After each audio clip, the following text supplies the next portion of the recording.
It's alive!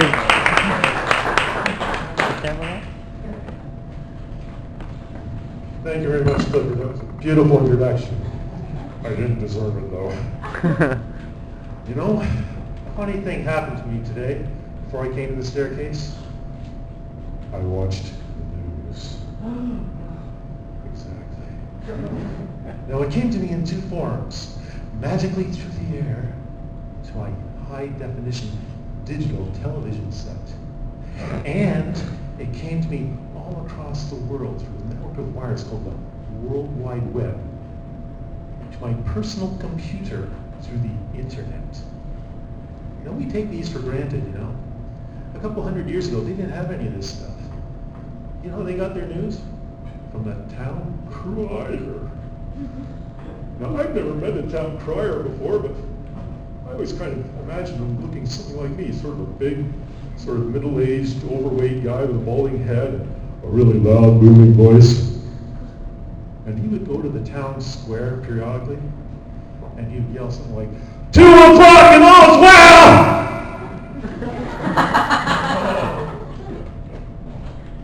They had to say the time because nobody then could afford watches. They could afford town criers. I guess they had a lot of loudmouths lying around, so they could afford town criers, but they couldn't afford watches. But you know, we couldn't do that these days. We couldn't have a town crier. For one thing, there's too much noise. I mean, every once in a while, periodically, we hear this, wah, wah, wah, wah. A lot of ambulances and police is driving around. What they're saying is, will you please get out of my way? Well, we have these ghetto blasters, and they come around every once in a while, and they're going, and what they're really saying is, will you please listen to me? And then, we also have periodically the dogs. I don't know what they're saying, but I think it's more intelligent than the other two combined. And you know another reason we couldn't have the town crier today? There's too many issues. I mean, I can just imagine it now.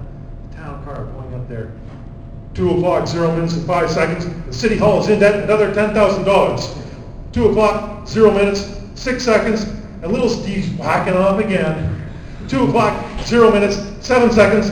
Andrea and Bob are fighting again. I got to get a divorce. They keep this up and no. There they go. 2 o'clock, 0 minutes, 8 seconds.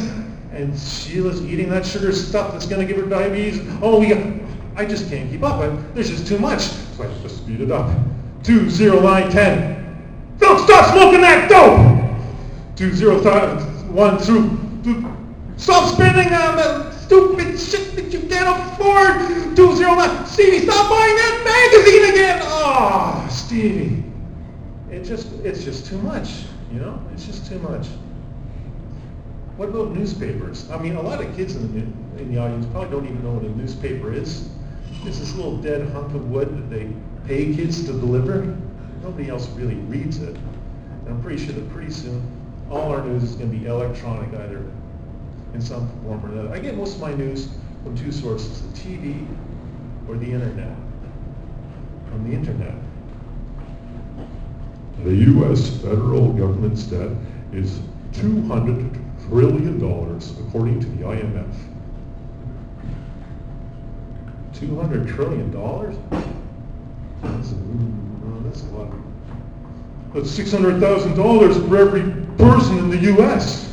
What the TV has to say about that? If the U.S. federal government debt ever gets to $20 trillion, they will be bankrupt. But he just said 200 trillion. Okay. I'll watch the internet again. The global derivatives market is now exceeding $1 quadrillion.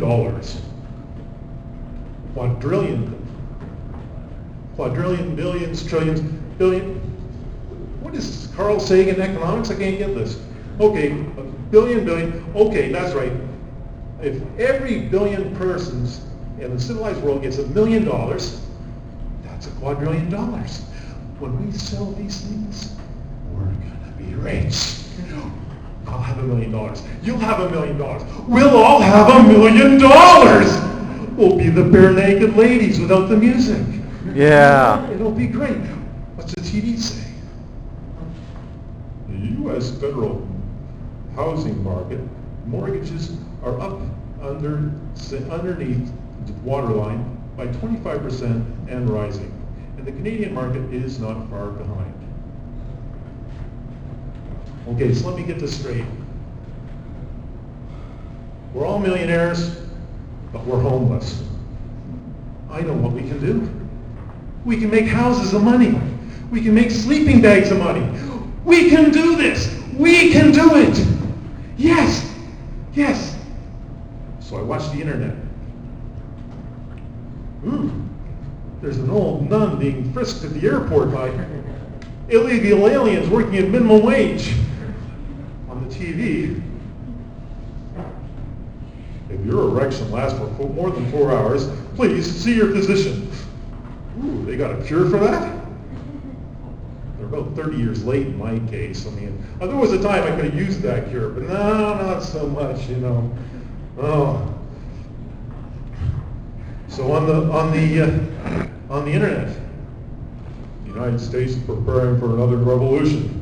On the TV, a pony. Somebody lost a pony. Do you know whose pony it is? Is it your pony?